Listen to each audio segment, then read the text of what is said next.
So, tell me if you understand what I'm saying.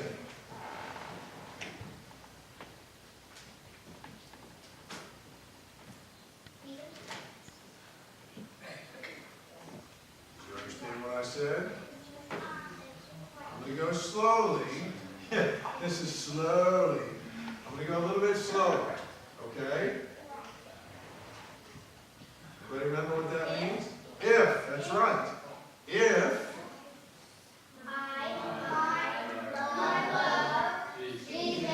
I love Jesus, I obey Jesus, don't I? Do I? Yes. Show me amen if you agree. Right, that is the truth of the gospel. Another way to say it, and this would be a new word for you tonight, is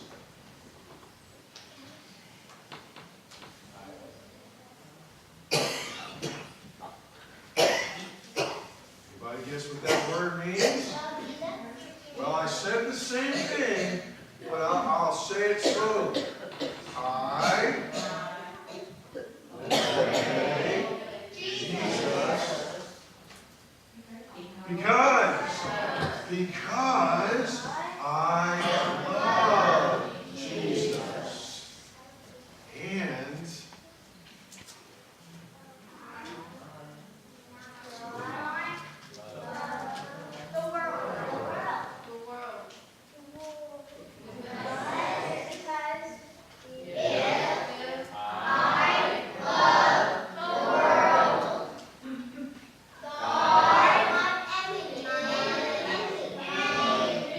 God is my enemy. That's right, you're doing great. We're speaking in a manner, we're signing a different language. And I think it is great that you're learning how to do this. And I want you to encourage you to try to put sentences together as you learn the things that we learn together. Okay? Now, this is yes, but I can also say yes like this, as if my fist is my head saying yes. Anybody remember what no is? No. 2 fingers on the top, 1 on the bottom. No. You can also just shake your hand like this.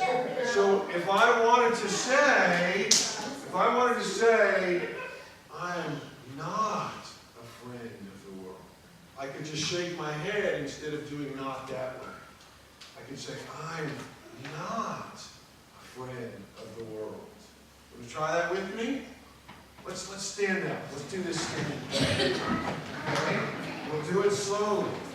I'm not a friend of the world. And if you want to accentuate this, correct me if I'm wrong, I can sort of get into it and really nod. I am a friend of Jesus. And Jesus is my friend. Amen. Let me ask everybody a question tonight. You can be seated.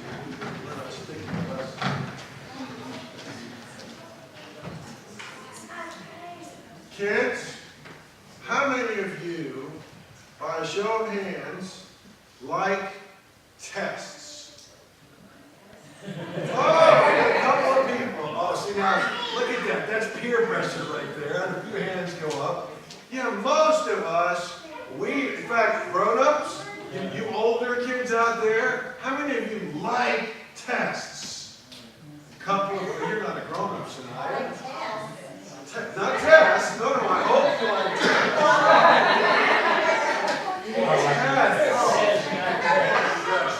tests. T-E-S-T. Tests. Most of us, if we're honest, we don't like tests. Right? Right. Amen? Yeah. So here's my question. Raise your hand if you think you have the answer. Why don't we like tests? Okay, they're challenging. Why? Why are they challenging? They'll work. Yeah, Josh. Tests are boring. That's an interesting reveal what you really know. Oh, everybody hear that? Okay, shh. Remember, let's listen when someone else is speaking. They reveal what you really know. Tests are kind of like photographs. I don't know about you, but sometimes, because now everybody's got a camera on them, right? It's called their phone, and we take pictures all the time. Sometimes I see pictures of me and I go, no, that's not what I really look like. But the problem is, yeah, Larry said, want to bet? Okay, we don't bet in this church. So, no, the truth is that photographs don't lie. And tests are kind of like photographs. They have a way of showing us where we really are in our progress. Did you know that the Bible teaches that we're supposed to test ourselves?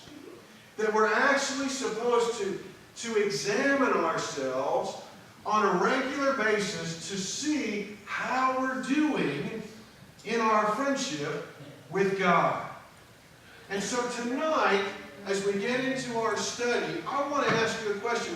We've spent months going through some basic principles of obeying and showing Jesus how much we love Him. We've talked a lot about being His friend and Him being our friend and wanting to go to heaven together. And hopefully you remember all of that. Hopefully you have not forgotten. There's a little more sign for you. Everybody with me so far? So the question is, how are you really doing? I'm not going to give you a test tonight, but it is really important to God that your friendship with Him is real.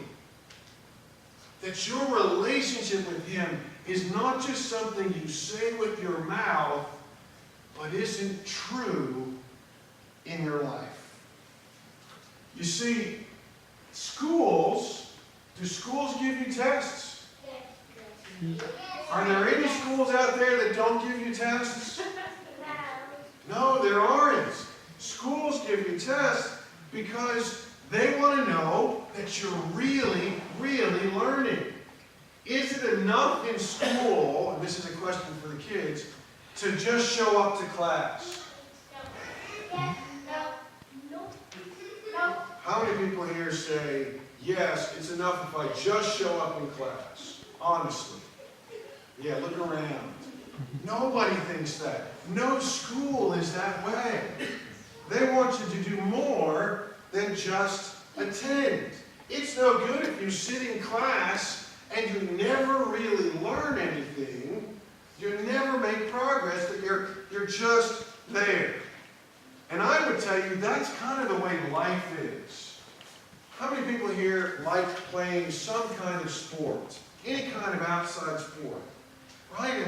And there's teams. And a lot of times when you're on a team, you have to go and you practice together and you play together. Could you imagine if on your team you went to a game with your team to play against another team and you both showed up and the referee or umpire or whoever is ruling the game at the beginning said, "That's great. You showed up. That's all that matters. You can go home now." Would that be fun?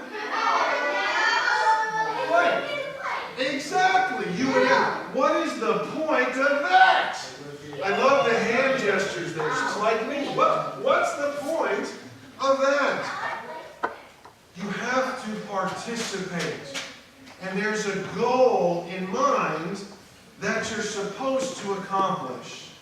So, with that in mind, let me read you a very short verse, something that Jesus said in the Bible.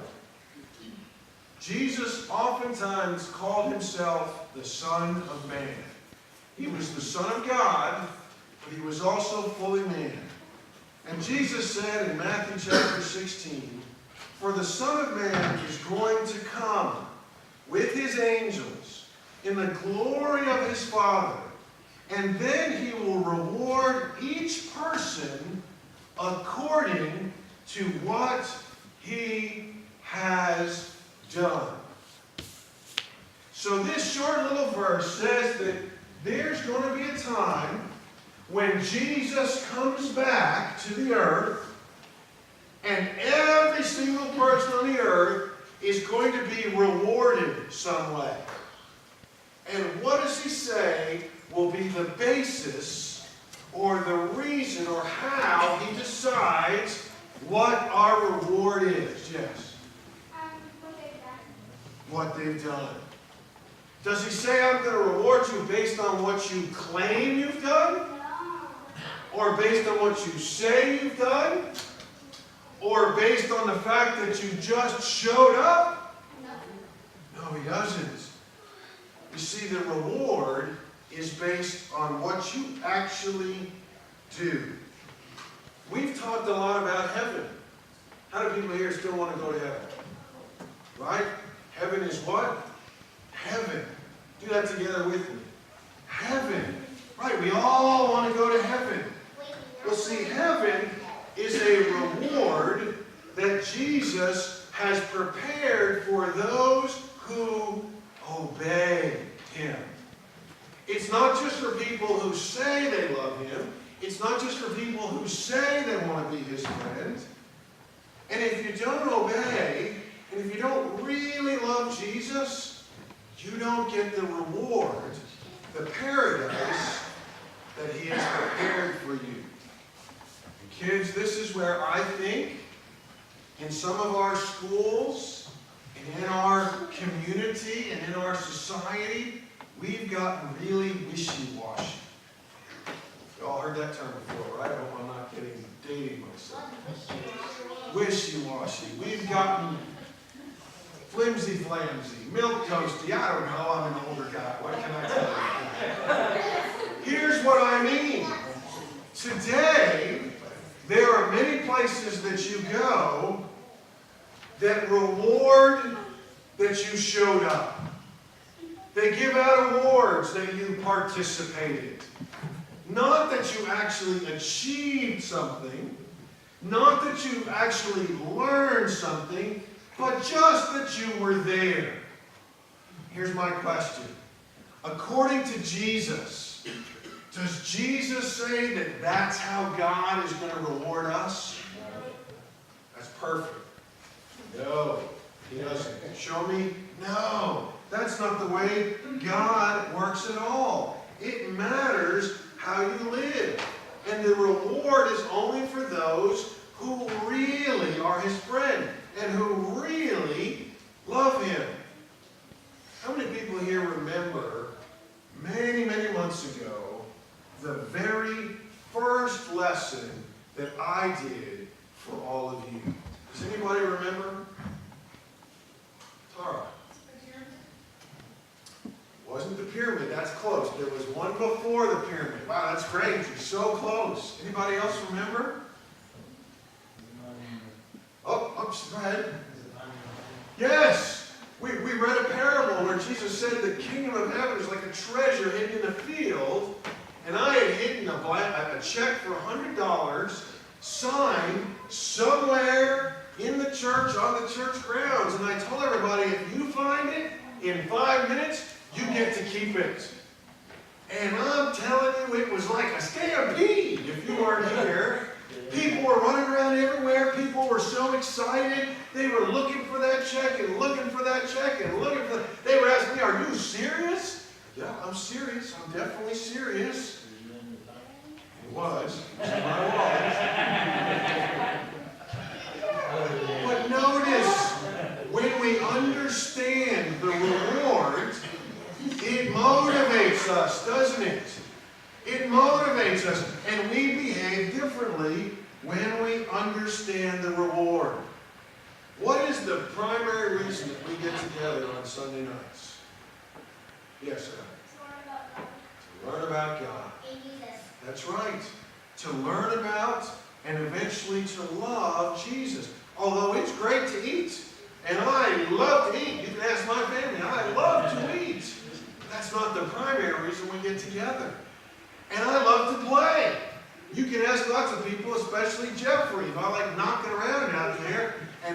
where is he? You know, I love to play.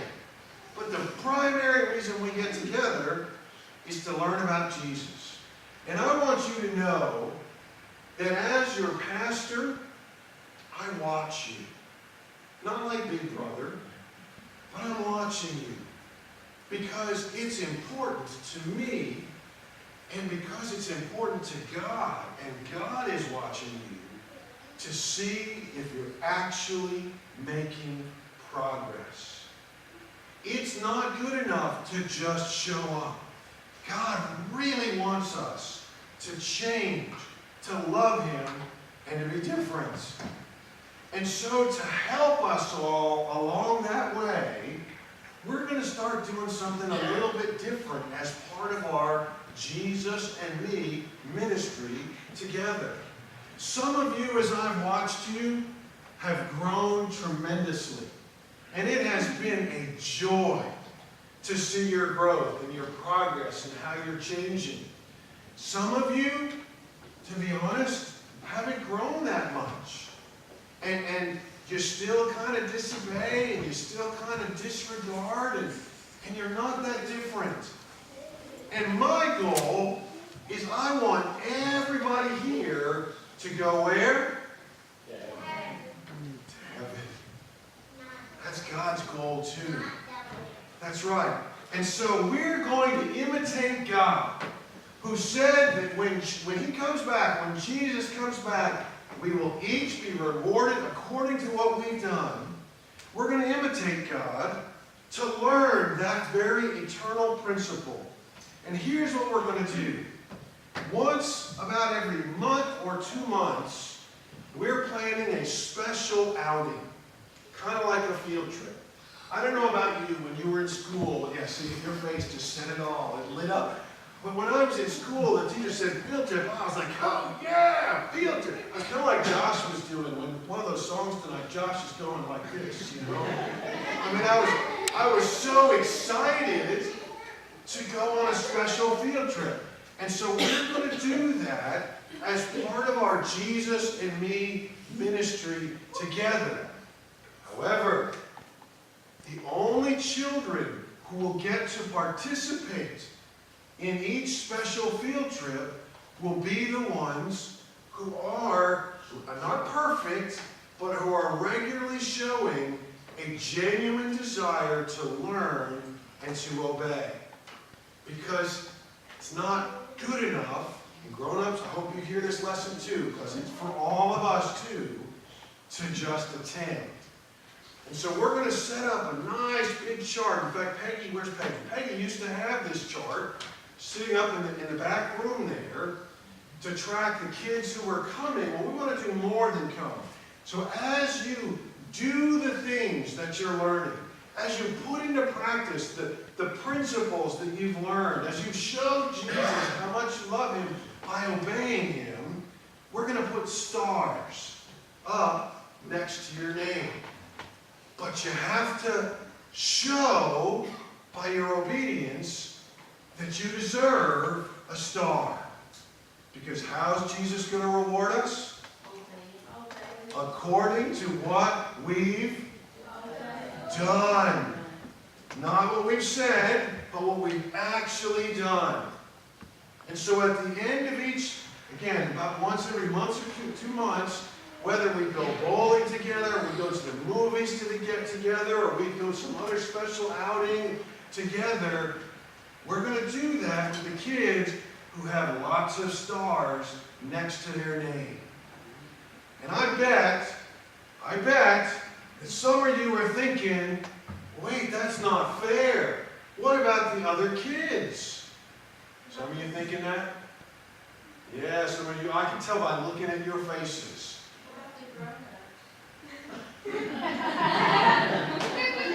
We'll take some grown-ups too, absolutely. But here's the thing. It's important that we think the way God thinks, and not the way our society or our culture tells us. And God is very clear that the rewards of paradise, of heaven, of eternity with Him come to those who actually do. not just those who show up. And so we're going to imitate God. And it might feel, oh, that's kind of hard. We'll still have the Jesus and me time together that Sunday night. And we'll have the field trip. And hopefully it will be a motivation, similar to the way that when you were all looking for that $100 blank check was very motivating, wasn't it? Yes? Yeah, but Larry wasn't here. You would have been motivated if you were here. In the same way, we want to help motivate you that, wow, God blesses obedience. God blesses when we really love Him. Just like in school, when you pass a test and you get an A on that test, or an A plus, or even a B or a B plus, doesn't that feel good? Yes, it does. And similarly, when you don't really learn, and you don't really put it into practice, and you don't get the letter on your test that you were hoping for, how does that feel? Really, remember, bad. This is good, bad. The last thing that God wants for any of us is on the last day of our lives, which may come tonight, tomorrow, or 80 years from now, for us to be surprised by the letter we get on our final exam when He looks at our lives. So kids, are you with me in this? Yes? Awesome. I love. You can say, yes, that's great. You can say it with your mouths, because this is the kind of yes that makes God happy. That's what we're going to focus on together as a ministry. And we're also going to do something special this month for everybody. And this is the last thing before we dismiss. Before you leave tonight, I'll give this to my daughter, Cosette. Where is Cosette? She's right there.